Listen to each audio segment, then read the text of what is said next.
Hey, Apostles family. We're in the season where many of us are alone, isolated, and dormant. We're separated from one another.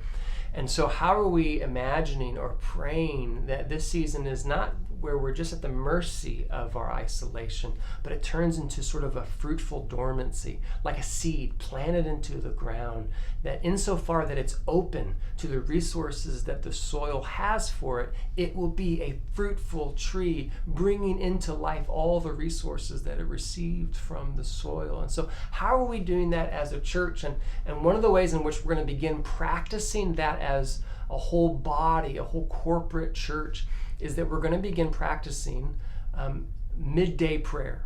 So every weekday at noon, for about 20 minutes, we're going to pause and gather together over a Zoom call for midday prayer.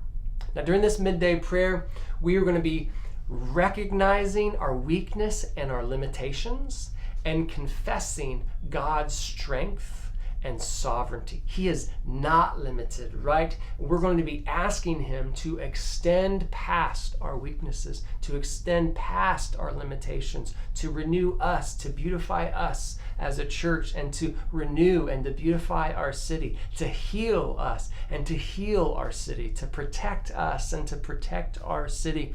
And so we want to ask and seek and knock and see what God is doing. Ask, what are you doing in this city, in this world, and how might we participate in it?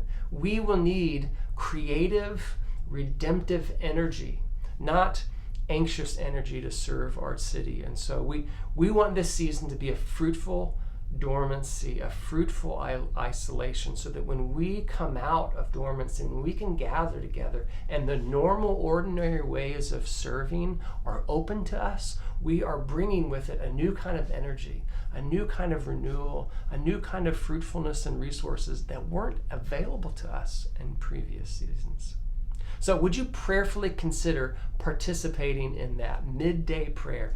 Every weekday at noon, there will be a Zoom link sent out, and we just want to invite you to participate that and ask and seek and knock to see what God might do through us in this season.